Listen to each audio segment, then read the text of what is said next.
जाएंगे। धन्यवाद। नमस्कार मित्रों, आज प्रधानमंत्री श्री नरेंद्र मोदी जी के नेतृत्व में कैबिनेट की बैठक हुई और उसमें under 17 women football world championship जो एफसी फीफा द्वारा करवाई जाएगी, उसकी साइनिंग ऑफ गारंटीज़ की अनुमति दी गई है। 11 अक्टूबर से 30 अक्टूबर तक अंडर 17 वुमेन वर्ल्ड कप होने जा रहा है।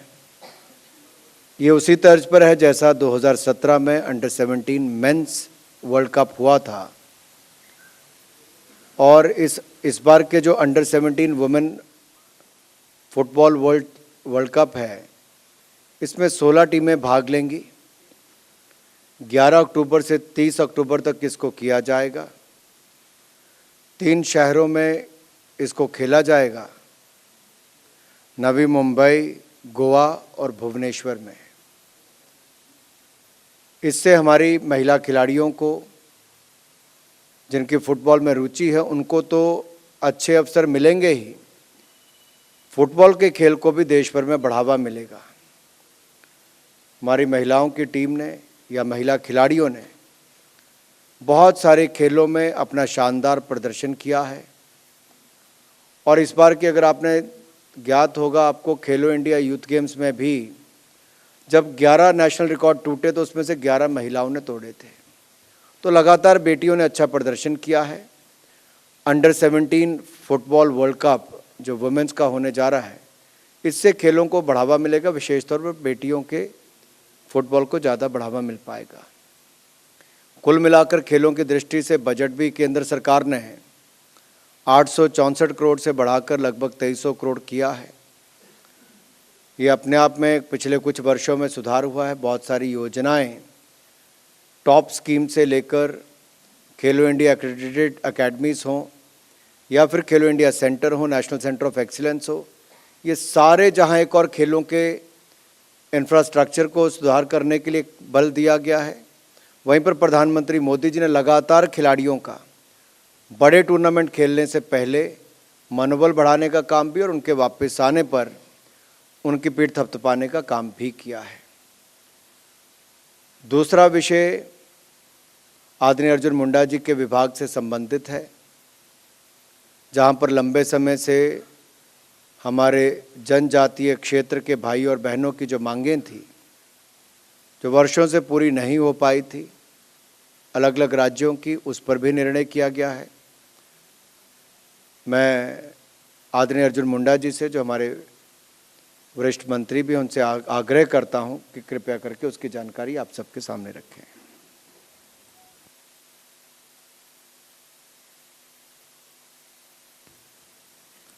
आदरणीय मंत्री अनुराग जी ने अभी आपको बताए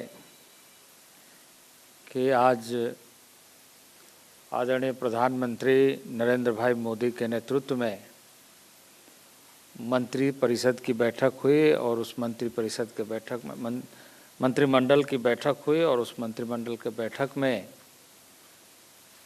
जनजातीय विषयों के बारे में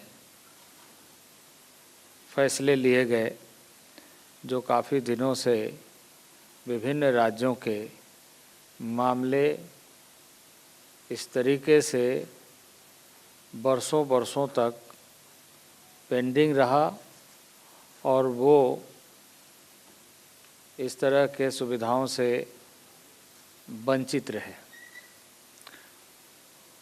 छत्तीसगढ़ राज्य के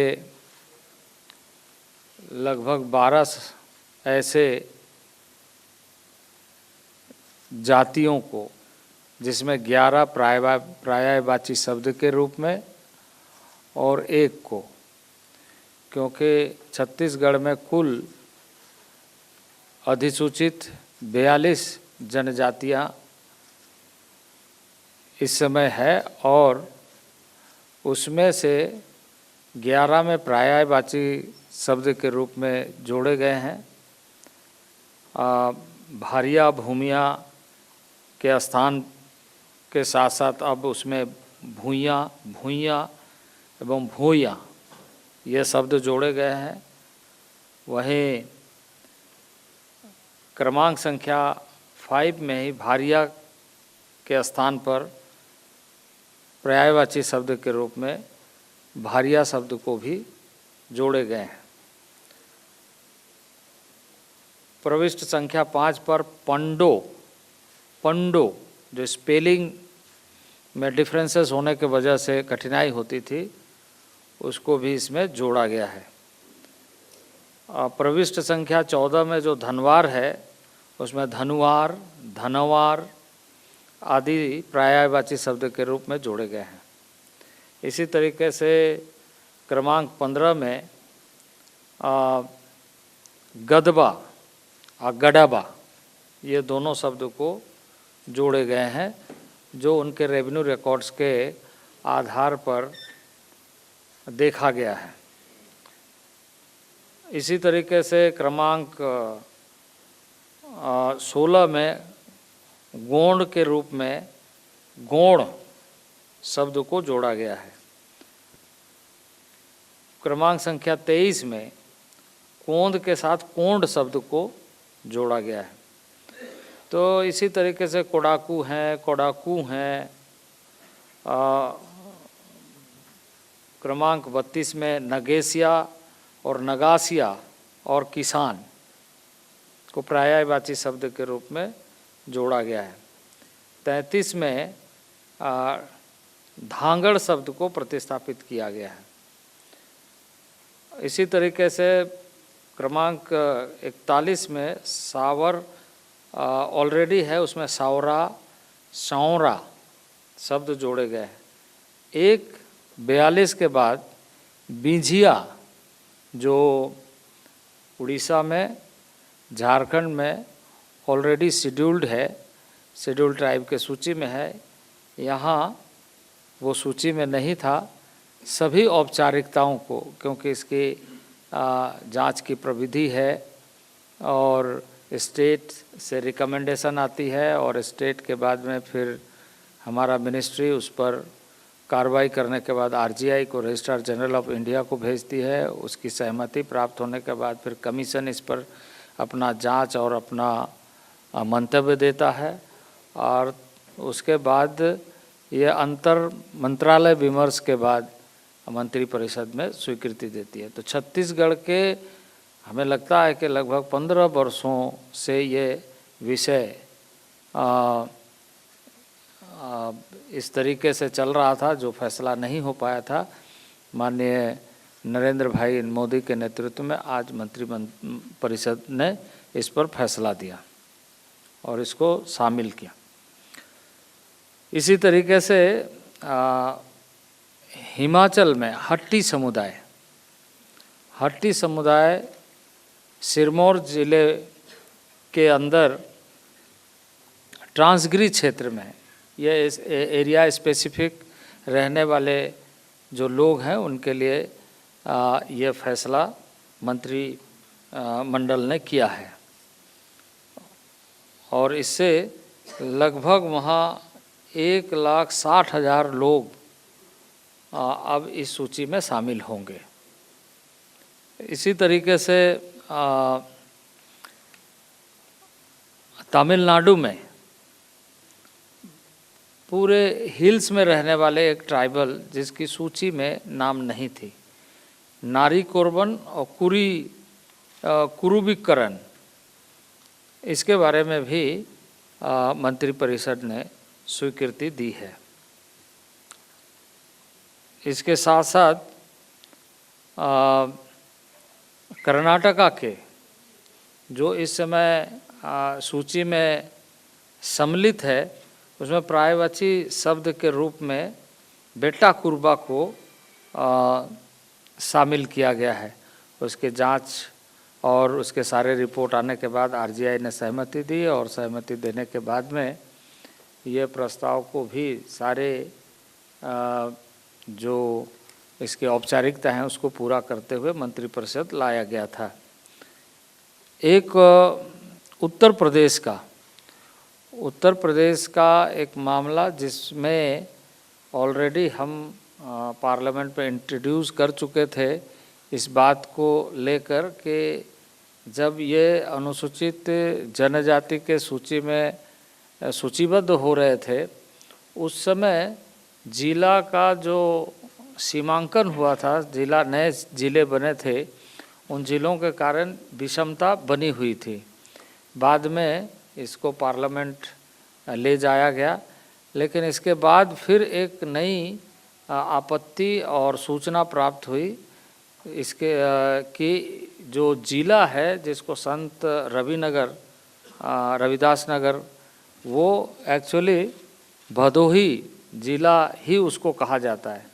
फिर राज्य सरकार से इसकी पूरी सूचना प्राप्त करके इसको संशोधित रूप में मंत्रिपरिषद में लाया गया। तो ये 5 राज्यों के अनुसूचित जनजातियों के संबंध में एक अभूतपूर्व फैसला जो बरसों से लंबित था उस पर लिया गया है। और मैं समझता हूँ कि इस तरह के मामले में फैसला हो जाने से उन राज्य के तमाम ऐसे लोगों को अनुसूची में शामिल करते हुए आगामी दिनों में उन्हें लाभ प्राप्त होगा। तो ये कुछ विषय था जिसकी जानकारी आपको देना मैं उचित समझता हूँ। और मैं यही कहूँगा कि बहुत दिनों के बाद इस तरह के फैसले इस सरकार ने आदरणीय नरेंद्र भाई मोदी के नेतृत्व में लिया है। We take your questions. I'll request the Honorable Minister to brief you in English. मैं सबसे पहले तो माननीय प्रधानमंत्री नरेंद्र मोदी जी का और माननीय मंत्री अर्जुन मुंडा जी का आभार प्रकट करता हूं कि हिमाचल प्रदेश की लंबे समय से मांग, लगभग 50 वर्ष से ज़्यादा लंबित ये मांग कि जिला सिरमौर के हाटी समुदाय के लोगों ने वर्षों से मांग की थी कि उनको अनुसूचित जनजाति का दर्जा दिया जाए, क्योंकि साथ लगते राज्य उत्तराखंड में भी हमारे जौनसार क्षेत्र में, वहाँ पर उत्तराखंड में उनको वही बोली, वही पहनावा, वही सब कुछ, उनको जनजाति का दर्जा दिया गया था, अनुसूचित जनजाति का। ये मांग थी लेकिन कभी पूरी नहीं हो पाई थी। आज उस दृष्टि से ऐतिहासिक निर्णय है जिसका हम बहुत बहुत स्वागत और अभिनंदन भी करते हैं। मुझे पूर्ण विश्वास है कि लंबे समय से पेंडिंग मांग आज पूरी होने पर आपका आभार, माननीय प्रधानमंत्री जी का आभार। प्रश्न ले सकते हैं, बाद में करते हैं। Yes, 69. मेरा सवाल अर्जुन मुंडा जी से है कि ये पर्यायवाची शब्द के रूप में जोड़े जाने का मतलब क्या है? क्या वही जाति है या पर्यायवाची के शब्द जोड़े जाने पर किसी और को भी लाभ मिलेगा उसका?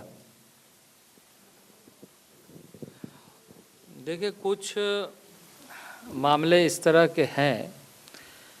2000 में एक सुप्रीम कोर्ट का जजमेंट आया था। उस जजमेंट के आधार पर कहा गया था कि यदि कोई स्पेलिंग मिस्टेक भी है तो उसके संशोधन आर्टिकल 342 में पार्लियामेंट को यह अधिकार है और पार्लियामेंट इस पर विचार करते हुए जो भी संशोधन करना चाहते हैं वो कर सकती है।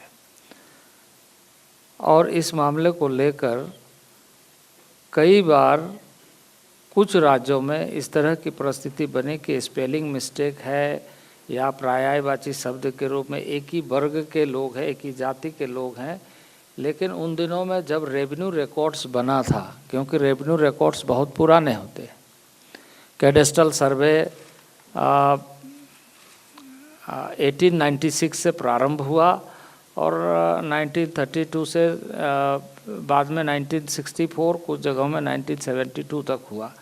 तो ये जो कैडेस्ट्रल सर्वे में बहुत सारे लोगों ने इस तरीके से आप ये कहिए कि उन दिनों में उन एरिया में उतनी लिटरेसी नहीं थी, अपने जो लोगों ने कहा। और आप एक बात को ध्यान में रखेंगे कि जो ये फोनेटिक वेरिएशन होता है, जैसे तमिलनाडु के कोई भी आवाज़ को आप सुनेंगे, आप लिखते समय हो सकता है आपको हिंदी हो इंग्लिश में थोड़ा सा स्पेलिंग मिस्टेक हो सकता है, लेकिन उसका दुष्परिणाम बाद के दिनों में ये लगा कि जो भी इस तरह के विषय हैं उस पर पार्लियामेंट ही संशोधन कर सकते हैं। और ये सब पर उन दिनों से आप 2000 के बाद से ये रिसर्च के जो सारी औपचारिकताएं पूरा करते हुए धीरे धीरे करके इस समय आदरणीय नरेंद्र भाई मोदी के नेतृत्व में ये सारे संशोधन किए जा रहे हैं। हेलो मुंडा जी, मेरा एक राजस्थान से सवाल है कि मीना और मीना में लंबे समय से वहाँ विवाद चल रहा है, इस दिशा में कुछ पहल हुआ है क्या? देखिए, ये विषय अभी हमारे पास नहीं है, ये विषय हमारे सामने किसी स्तर पर नहीं है, मंत्रालय के स्तर पर।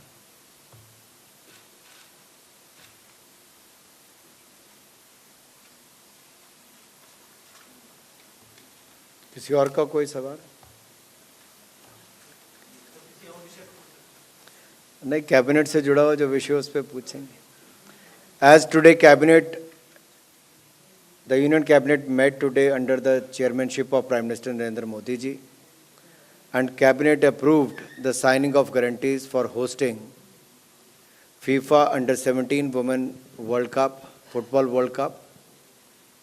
It will be held from 11th October till 30th of October in Bhubaneswar, Navi Mumbai and Goa. Teams from 16 countries will participate in this Under-17 FIFA Women World Cup, Football World Cup. In 2017, India hosted the Under-17 Men's Football World Cup. So by hosting this Women's World Cup, it will give us an opportunity to spread the message especially among the girl child, among the women, and also to promote the football across the country. I'm sure it's going to be a great success. As in the past, the Under-17 Men's World Cup, Football World Cup was a great success. We'll try and give our best. There's a new team of the All India Football Federation now. They'll be hosting it. And I'm sure it's going to be a great success. So the Cabinet has approved it. The total cost on this tournament will be close to 60 crore rupees. Thank you.